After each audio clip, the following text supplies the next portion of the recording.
하나님 말씀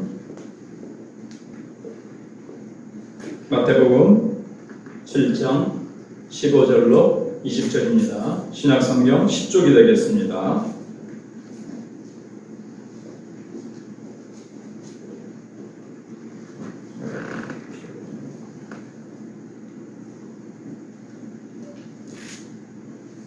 (15절로) 20절 우리 다 함께 합동하시겠습니다. 시작.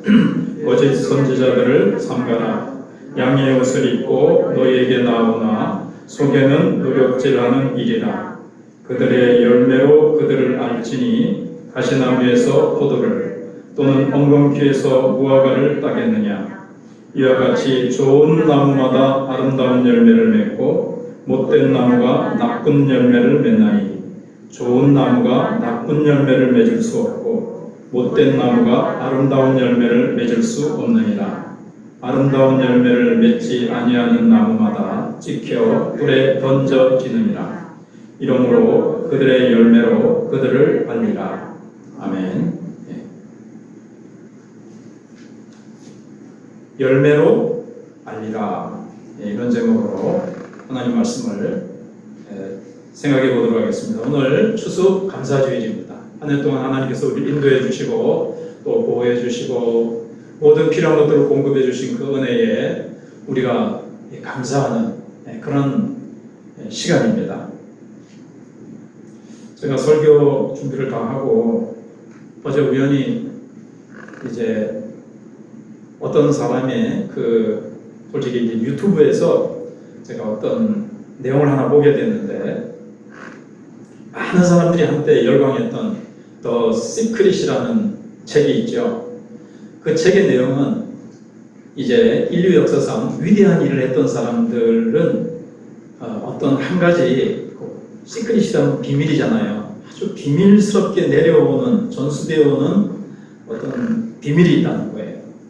그 사람들은 자기가 간절히 소원하는 것을 자꾸 생각하고 상상하고 눈으로 생생하게 시각화해서 그리면 이 우주의 법칙은 그 비슷한 것끼리 끌어잡아 당기는 법칙이 있어서 끌어당김의 법칙이라는 그런 거라는 거예요. 내가 간절히 소원하는 것을 자꾸 상상을 하면 그게 내가 마치 이 송정기처럼 텔레비전 방송국보다도 더 강한 어떤 주파수를 내보내서 이것이 이제 우주가 내가 원하는 것을 이제 이끌어 가지고 온다. 뭐 이런 원리거든요. 그건 이제 성경적으로 우리가 다시 생각해 봐야 되겠지만 그 끝부분에서 제가 이런 얘기를 했어요. 그 사람이 그 책을 요약하면서 이 이론이 다 어렵고 복잡하다면 한 가지만 몸에 익히면 된다. 그게 뭐냐? 감사다. 감사만 몸에 익히면 이 모든 법칙을 몰라도 된다는 거예요. 그래서 예를 들었는데 아인슈타인이라는 세계적으로 가장 유명한 과학자를 우리가 압니다. 이 아인슈타인은 하루에도 이 법칙을 알았는지 수백 번 감상을 했다는 거예요. 그는 연구하면서 앞선 과학자들이 연구해 놓은 거를 또 연구해서 그걸 발판으로 해서 또 계속 연구를 해나가잖아요. 앞에 과학자들이 연구해 놓은 것에 대해서 아유 감사합니다. 또 누가 하는 거를 보면서 그 앞에 연구한 사람의 그걸 또 공부해가면서 그걸 바탕으로 또 연구를 거듭하겠죠. 그래서 앞에 있는 그 과학자들의 연구 결과에 대해서 감사합니다. 아유 감사합니다. 아유 감사합니다. 그래서 공부하고 연구하면서 감사합니다. 하루에 수백 번을 했다고 그래요. 그러니까 이제 감사를 많이 하니까 그 사람은 많은 연구, 참 뛰어난 그런 연구의 결과를 가져왔다는 거죠. 우리가 감사하면 그 이론에 의하면 감사하면 감사하는 환경이 자꾸 만들어지고 감사하면 감사할 일들이 자꾸 그 이론에 하나님이 우리는 하시는 거지만 감사하는 환경과 사건들이 자꾸 내 주변으로 올려놓는다는 거예요. 원망 불평하면요 자꾸 원망하고 불평하는 일들이 와서 붙는다는 거죠. 비슷한 것끼리 주파수가 같은 것들끼리 이렇게 모이니까 원망 불평하는 주파수가 있겠죠. 그 원망 불평하는 주파수가 자꾸 그런 일들을 끌어온다. 네. 성경적으로 이 부분은 좀 다듬어야 될지는 모르지만, 뭐 해야 되겠지만, 여러분 우리가 성경적으로 볼 때도 성경도 범사에 감사하라. 모든 것이 하나님의 선을 이루시기 때문에 우리가 가고 감사하면 내가 기쁨이 넘치고 내 마음이 평안하고 감사하는 자에게 사실 진짜 감사하는 일들이 자꾸 일어나고요. 불평, 원망하면요. 환경을 보고 자꾸 비난하고 원망하고 불평하면요. 자꾸 그런 일이 일어나는 거예요. 그걸 제가 어저께 내가 설교 원고는 마쳤지만 내가 우연히 그걸 듣게 됐는데 설교 원고 앞에 요 얘기를 좀 들려주면 좋겠다. 근데 보통 이거를 또 금방 잊어버려요. 이 원리를 꾸준히 끈기 있게 하는 자만 이제 그 열매를 따먹는 거죠. 또 아이고 그래 맞아 감사해야지 우리가 다 알잖아요. 감사하면 좋다는 거. 근데 몇 시간 하다가 또는 며칠 하다가 또 옛날 모습으로 돌아가지 않기를 바랍니다. 예. 자, 예수님께서 오늘 본문에 이제 보시면 마태복음 7장은 산상수훈이죠. 5장, 6장, 7장. 근데 이제 마칠 때쯤 예수님이 어떤 말씀을 결론적으로 하셨는가 하면 13절 이하에 하나님 안에 머무르게 될 사람과 하나님 밖에 있게 될 사람을 쭉 두 종류로 딱 이제 말씀을 하시는데 세 가지를 먼저 말씀하세요. 첫 번째는 두 개의 문 앞에 서 있는 사람입니다. 좁은 문 앞에 서 있는 사람, 넓은 문 앞에 서 있는 사람. 좁은 문으로 들어갈 것인가, 넓은 문으로 들어갈 것인가. 그 다음에 선택해야 되는 것은 두 종류의 나무가 있습니다. 오늘 주시는 말씀이죠. 한 종류는 가시나무와 엉겅퀴나무 그런 종류입니다. 또 한 종류는 무화과와 포도나무, 열매를 맺는 포도나무와 무화과나무 두 종류가 있어요. 우리는 어떤 종류의 열매를 맺어야 하겠습니까? 좁은 문이냐, 넓은 문이냐, 그 다음에 좋은 나무로서 좋은 열매를 맺을 것이냐, 나쁜 나무로서 나쁜 열매를 맺을 것이냐. 세 번째는 뭐냐 하면 우리가 잘 아는 대로 모래 위에 집을 지을 것이냐, 반석 위에 집을 지을 것이냐. 이 또 두 가지가 두 종류의 사람이 있는 거죠. 우리는 어디에다가 집을 지어야 되겠습니까? 예. 자, 좁은 문으로 들어가는 사람이나 반석 위에 집을 짓는 사람은 주님 안에 있게 될 지혜로운 사람입니다. 그런데 두 번째 나무 열매는 어떤 특성이 있는가 하면요.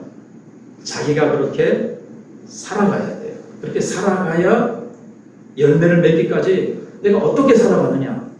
거기에 이제 대해서 주님이 알려주신 겁니다. 그래서 오늘 주님이 주신 두 번째 비유, 이 나무, 좋은 나무, 나쁜 나무, 좋은 열매, 나쁜 열매. 왜냐하면 지금 열매가 무르익어서 이미 물론 이제 추수를 많이 이제 했고 아마 추수하는 것도 있을 텐데 추수의 기쁨이 충만한 지금 가을의 아름다운 주일 아침에 우리가 이렇게 예배를 드리고 있습니다. 추수 감사 예배를 드리고 있죠. 감사 예배를 드리면서 우리는 이 말씀에 따라서 시간을 좀 거슬러 올라가 볼 필요가 있습니다. 여러분 추수가 그냥 이루어집니까? 내가 그냥 선택만 하는 게 아니잖아요. 나 좋은 열매 딱 선택하면 내가 좋은 열매가 내 이 팔에 하나는 그냥 안깁니까? 그게 아니죠. 우리는 좋은 땅을 하나님이 주셨다면 거기에다가 나무를 심고 씨를 뿌리고 봄날부터 지금까지 땀을 흘리고 열심히 노력을 거기다가 쏟아부어야 되는 거예요. 그렇게 갖고 온 결실이 이 가을에 거두게 되는 거예요. 근데 다행히도 제가 평생 농사라고는 안 지어봤는데 올해 이제 처음으로 농사를 이제 짓게 됐습니다. 거제도에 어머니 땅이 이제 있는데 거기 가서 뭐 전에도 여러 번 말씀드린 대로 7, 8년을 내내 놔뒀더만은 엉망이죠. 뭐 이렇게 풀이 올라와 있고 그 다음에 밑에 보니까 못된 것들이 막 자란 거예요. 뭐 진짜 여기 있는 대로 가시, 엉겅퀴, 그 다음에 칡, 친옥, 칡, 이놈의 그 뿌리가 얼마나 깊고 두껍고 큰 놈들이 이렇게 자리를 잡고 있는지 그거 캐내고 뭐 자원 그런 것들을 다 제거하는데 온 땀과 힘을 이제 쏟고 그 다음에 이제 나무를 심고 그 다음에 이제 밭을 갈아보고 예. 그 다음에 이제 거기다가 씨를 이제 심고 예. 그건 친구가 좀 도와줬습니다만은 제 아내 친구가 이제 키워봤어요. 올여름에 얼마나 더웠습니까? 근데 한여름에는 안 하는 건데 제가 하다가 이러다가 사람 죽겠다 싶어가지고 이제 얼른 그만뒀습니다만 땀이 줄줄줄줄 흐르는 거죠. 이제 막 땀이 줄줄 흐르면서 뚝뚝 떨어져가지고 막 안경에도 뚝뚝 떨어지고 땀이 막 뚝뚝 떨어지는 그런 노력을 하면서 이제 밭농사를 한번 지어본 거예요. 제가 그러면서 야 이게 진짜 얼마나 농부들의 이렇게 수고가 힘든지 열매를 맺기 위해서 얼마나 땀과 노력과 에너지가 들어가야 되는지를 이제 배우게 돼서 여러분들에게 그냥 간접적으로 힘들대요 이게 아니고 제가 이제 한번 수고를 해봤어요. 물 준다고 또 얼마나 수고를 했는지 나중에는 양수기 제초기에다가 이렇게 탁 결합을 해가지고 하는 양수기를 나중에 사가지고 해서 그렇지 처음에는 일일이 그 옆에 졸졸 흐르는 시냇물에서 생수병을 이 마천동에서 한 50개 주워다가 일일이 생수병에 물을 담아가지고 또 밭 있는 데 가가지고 주는 여기서 시간 다 가면 안 되는데 예, 그렇게 수고를 이제 했단 말이죠. 물 주고 거름도 주고 예, 땅을 파고 이게 둑을 쌓고 이걸 뭐라 그러더라 그렇게 하고 참 이 잡초들이 계속 올라오는데 그걸 또 제거를 하고 하면서 예, 참 그렇게 지냈습니다. 그렇게 했을 때 이제 오이도 열리고 그건 중간이지만 가지도 열리고 옥수수도 열리고 예. 그 다음에 이제 고구마도 이제 심었는데 근데 이제 고라니가 와가지고 이파리를 다 따먹어가지고 못한 것도 많지만 그래서 예수님께서 친히 말씀하시는 것이 이제 그거예요. 예. 그래서 열매를 이제 말씀하시는 겁니다. 한 해 추수 때가 되어 곡식이 있고 열매가 열렸습니다. 자, 쌀 농사 지으시는 분, 뭐 보리 농사 짓는 분도 있고요. 뭐 키위도 단감도 감도 막 여러 가지 이제 이 농사를 지어서 추수 때가 되어서 열매를 이제 거두는 기쁨 속에서 우리 믿음의 사람들이 우리 자신을 돌아봐야 될 일은 뭘까요? 감, 밤, 영적 무시, 고구마, 호박 이런 것만이 아니라 주님 안에서 내 인생도 아름다운 열매를 맺었는가? 이걸 한번 돌아봐야 되는 거죠. 그렇겠죠? 하나님 감 주시고 뭐 주시고 뭐 주시고 이런 일 이렇게 해서 감사합니다. 보다도 그것도 감사해야 되지만 내 인생도 하나님 앞에서 이렇게 주렁주렁 이렇게 정말 탐스럽게 빛깔이 얼마나 주황색도 있고 빨간 것도 있고 노란 것도 있고 막 꽃들은 또 얼마나 황홀한 빛깔을 가졌습니까? 이런 것들처럼 내 인생의 열매 나라는 사람이 다른 사람들이 볼 때 하나님 보실 때 너 참 황홀한 빛깔로 너의 성품이 너의 인생이 그렇게 영그럽구나. 너 정말 아름다운 열매다.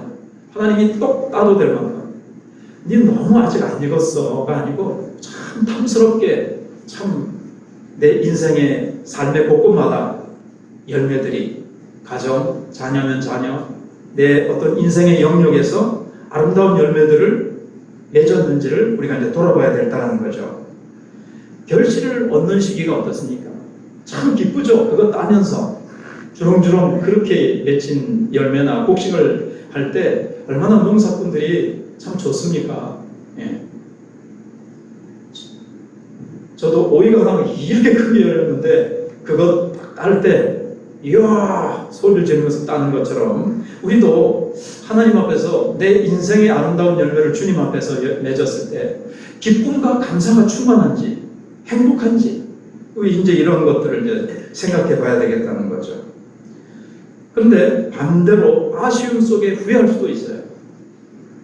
열매를 따러 갔는데 전부 다 그냥 쭉정이고 다 벌레 먹고 이게 거둘 게 없을 때 한 해 게을맞아가지고 농사를 제대로 안 지어가지고 가보니까는 뭐 제대로가 안 됐다든가. 그랬을 때 참 아쉬움 속에 내가 열심히 할지 왜 이랬을까? 이렇게 이제 되는 거거든요. 어떤 사람은 참 기쁜 추수의 자리인데 어떤 사람은 후회 막심한 자리가 될 수 있다는 거죠. 그래서 이제 이것이 왜 그런가 하면 여러분 주자라는 사람이 있죠.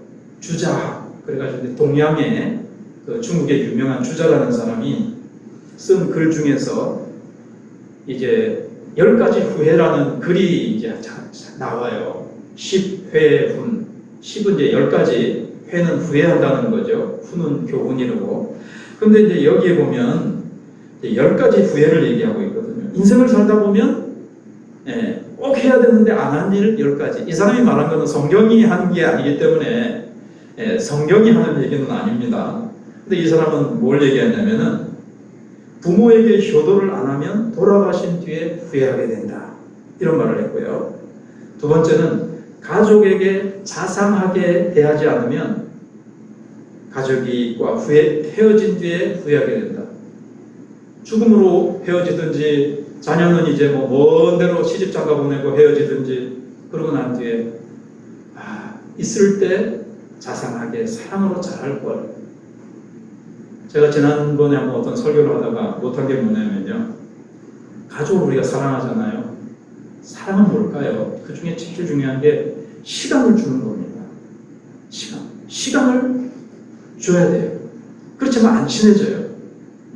여러분은 자녀하고 아내하고 남편하고 사는데 그냥 매일 같이 밥 먹고 같이 이불 덮고 같이 자고 같이 지내니까 친해진다고 생각하죠.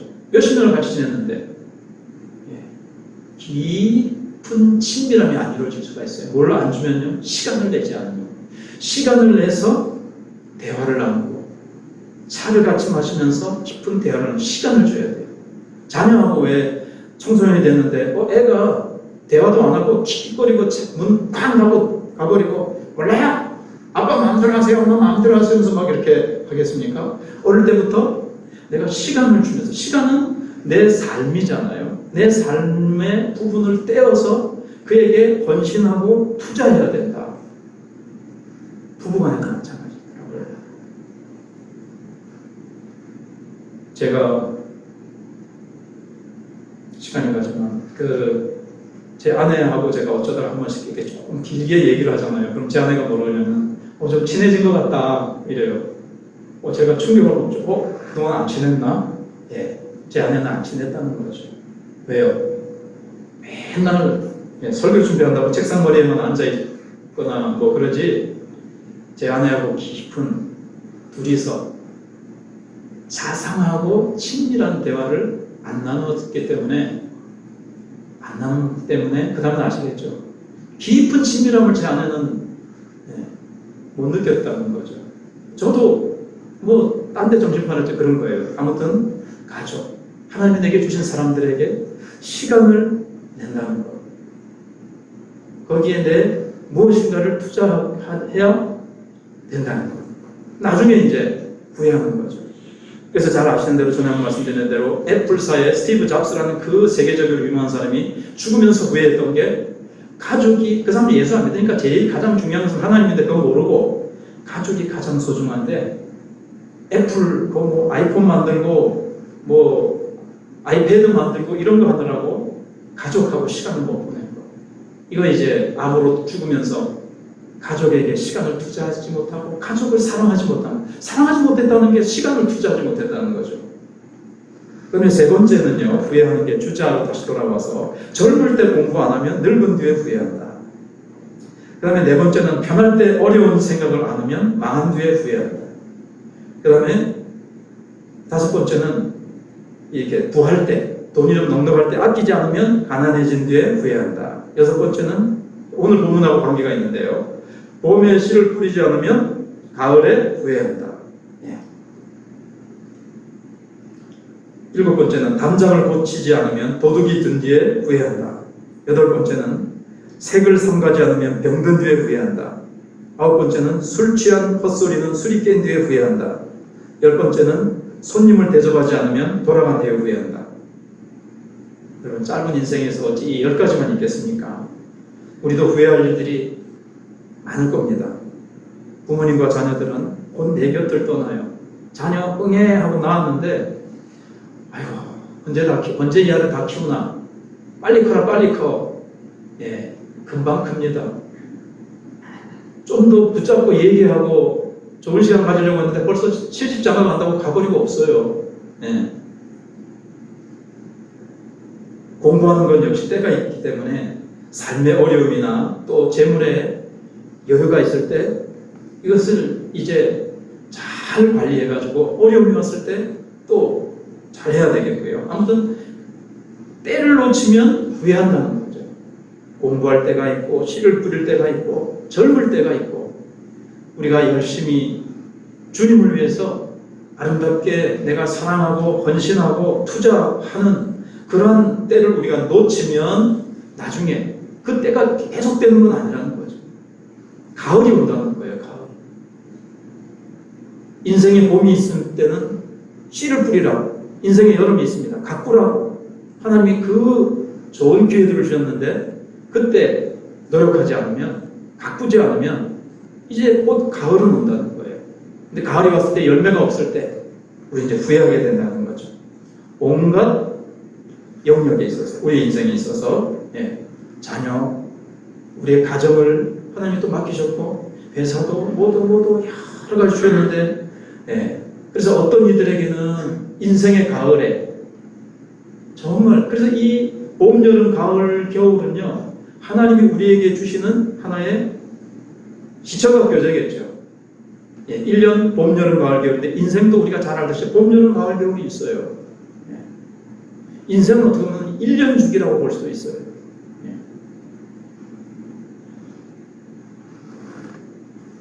그렇다면 우리 그리스도인들은, 예, 잘못된 행위를 돌아보면서 어떻게 해야 될까요? 이제 세상 사람들은 후회를 하죠. 한탄을 하면서 내가 그때 왜 그랬을까?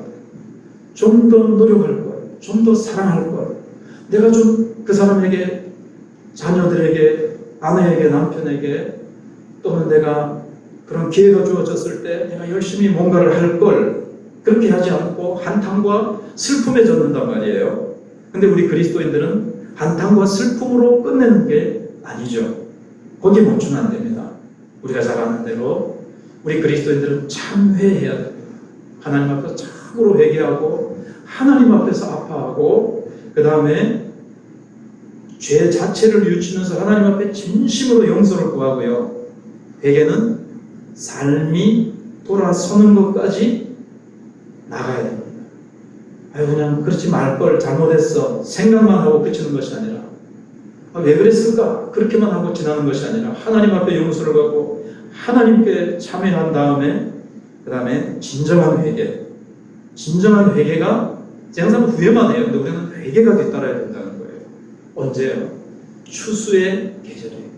오늘 추수감사절날 기뻐하며 감사하세요. 기뻐하며 감사합니다. 이렇게만 하는 것이 아니라 우리 자신을 돌아보면서 열매 맺지 못한 부분들이 있을 거 아니에요. 어떤 부분은 열매를 맺었지만 어떤 부분은 참 빈약하단 말이에요. 열매가 없이. 그 부분에서는 왜 그랬을까? 주님, 내가 그 부분에 이렇게 했군요. 게을렀든지 사랑이 없었든지 그 어떤 열매가 없는 원인을 내가 성찰해서 그 부분을 내가 회개해야 된다는 겁니다. 하나님, 내년에는 그렇게 되지 않도록 하나님 힘주시고 도와달라고. 정말 주님, 내게 주신 그 아름다운 은혜의 기회들을, 축복의 기회들을 내가 선용하지 못하고 내가 잘못 살았습니다.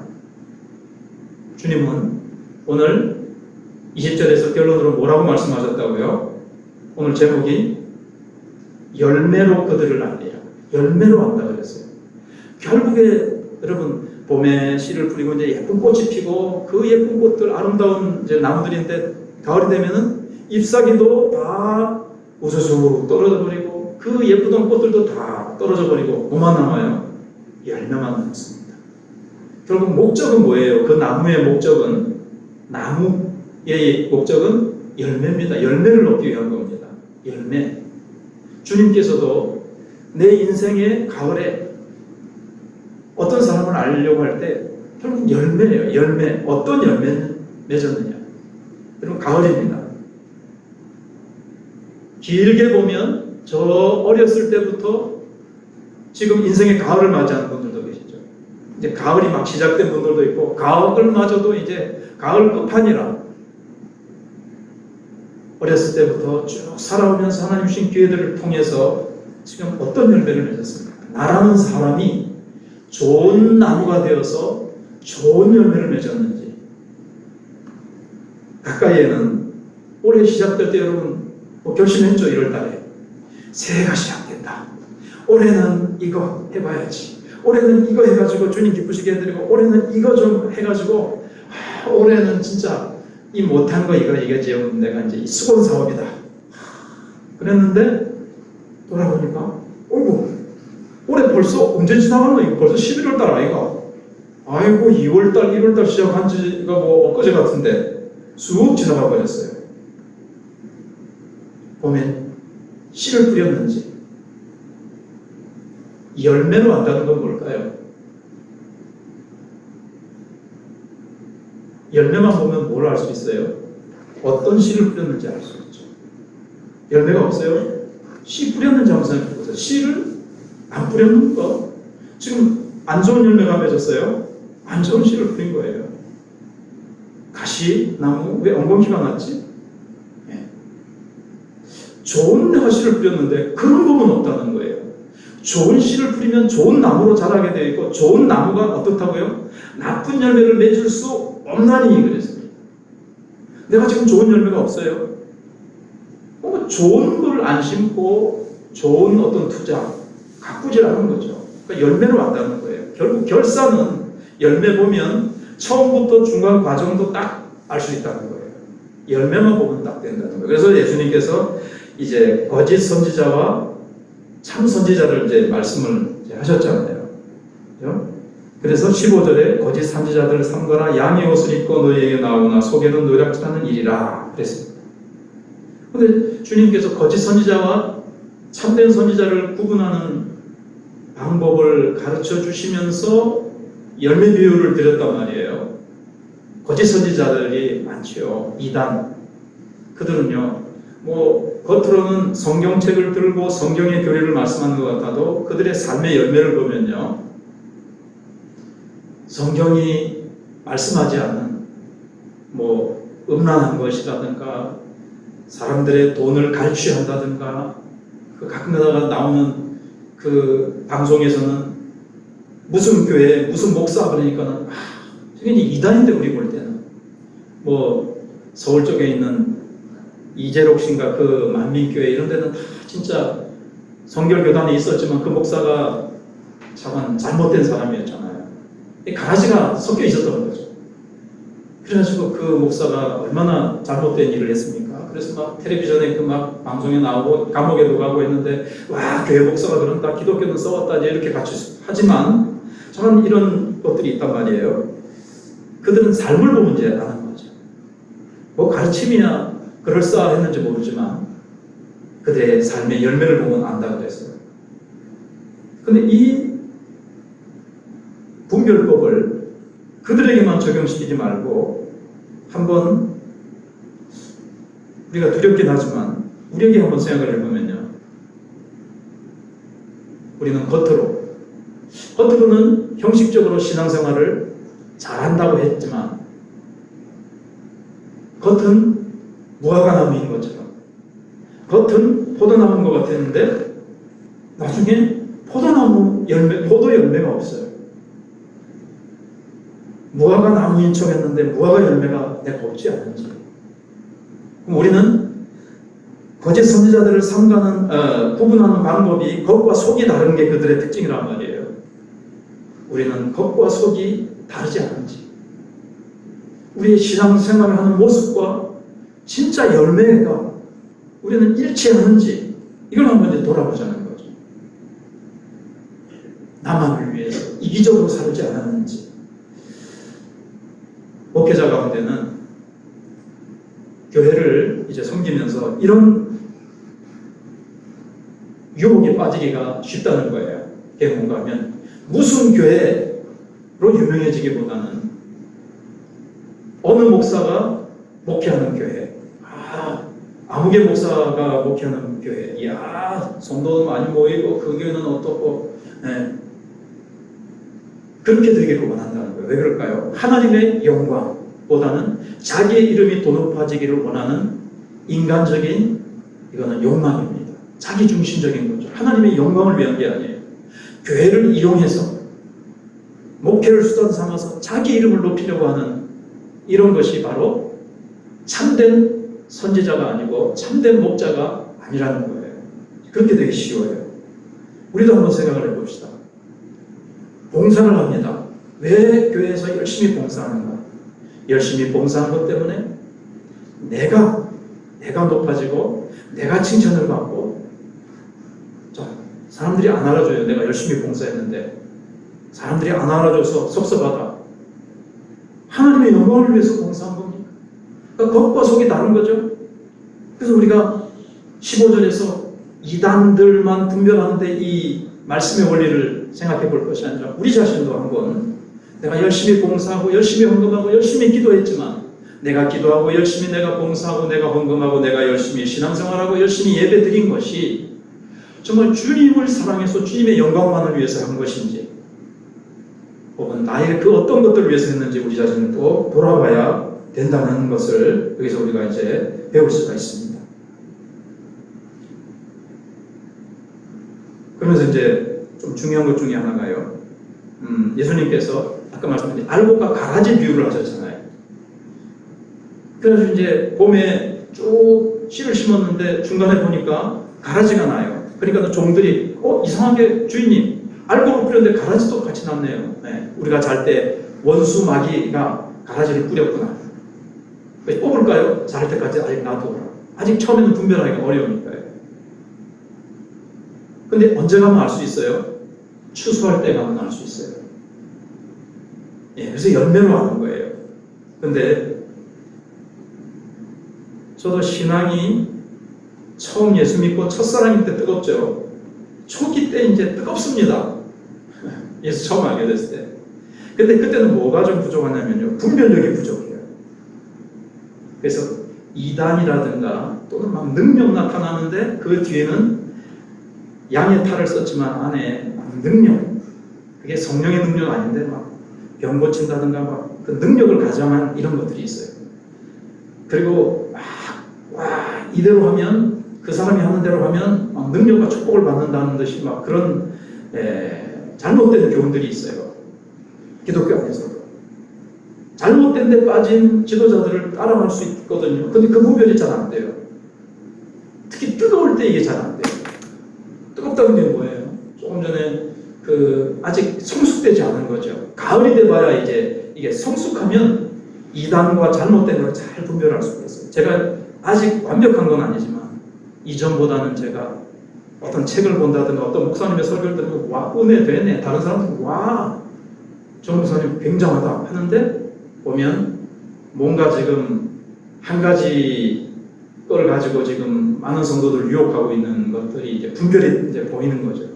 그거는 뜨거울 때는요, 뜨거울 때 조심해야 될 부분은, 그러니까 청년들이 그렇잖아요. 인생을 오래 살지 않았고 하기 때문에 열정은 뜨거운데 인생에 대한 깊은 어떤 통찰력은 부족한 거죠. 그런데 노인들이 인생을 많이 살아보고 산전수전, 공중전 뭐 다 겪어봤기 때문에 알듯이 인생에 성숙했을 때 이제 분별력이 이제 생기게 된다는 것을 우리가 제가 또 이 기회에 말씀을 드리고 싶습니다.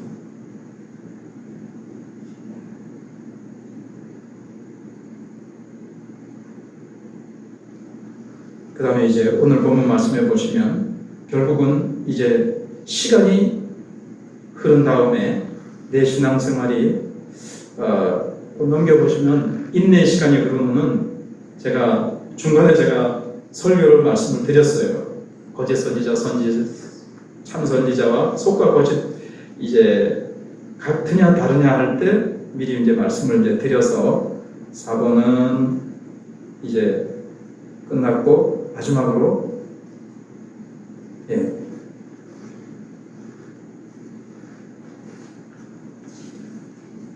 황홀한 무르익은 황홀한 열매와 그 은혜의 무게, 이 부분을 이제 생각하고 마치려고 합니다.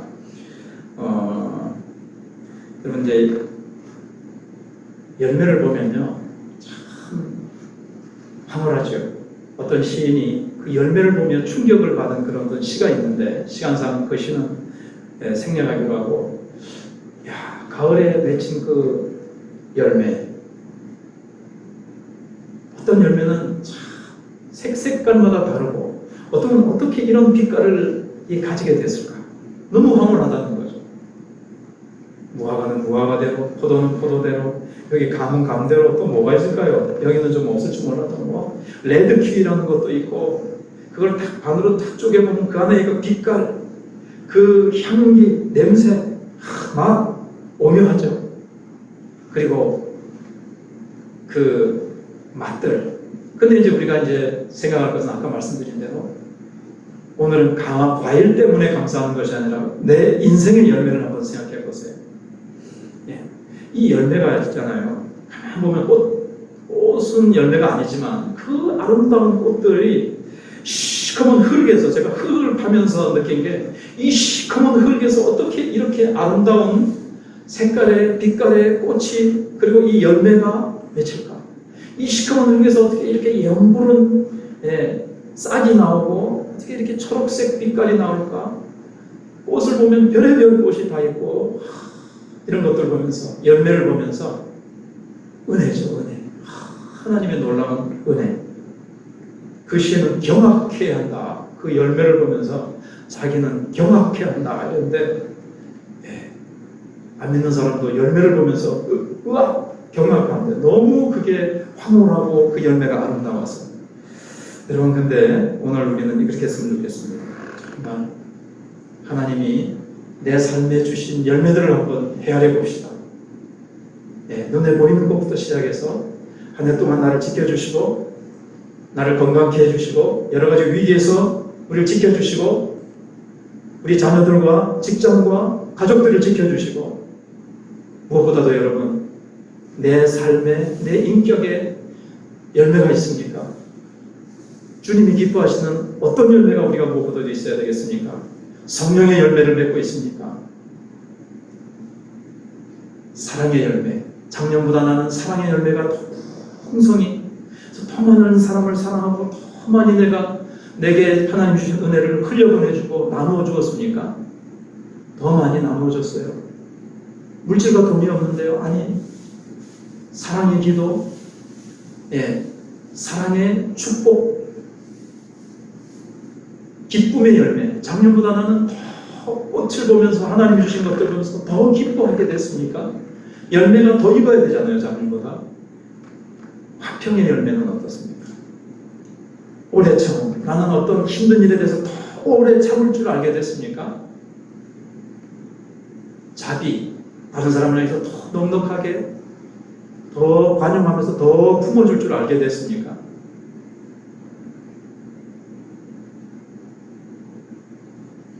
양성, 젠틀한 거죠. 충성, 더 주님께 충성하고, 더 이렇게 충성스러움이, 온유함이, 절제함이, 이 성령의 열매가 더 내 삶에 주렁주렁 풍성해져서 주님 감사합니다. 제가 작년보다는요, 제가 더 성령의 열매를, 성령의 은혜로 맺게 됐어요. 제가 제 힘이 아닌 성령의 능력을 의지해서 제가 주님이 기뻐하시는 열매를 제가 맺었습니다. 그렇지 못하다면 주님 앞에 회개하면서 우리 새해는 정말 아름다운 열매를 맺게 해달라고, 우리 봄부터 지금까지 내가 어떤 씨를 뿌려서 주님이 가꾸게 하시고, 이 가을에 주님 앞에 내 자신을 성찰해 보면서 감사의 풍성한 제사를 올려드리는 이 시간이 되시기를 바랍니다. 우리 주님 앞에 기도하며 나가겠습니다. 주님 감사합니다. 하나님께서 우리에게 봄을 주시고 씨를 뿌릴 기회를 주시고, 하나님 우리가 젊었을 때, 어렸을 때 하나님께서 배움의 기회를 주시고, 하나님 우리에게 사랑할 수 있는 시간들을 주시고, 하나님의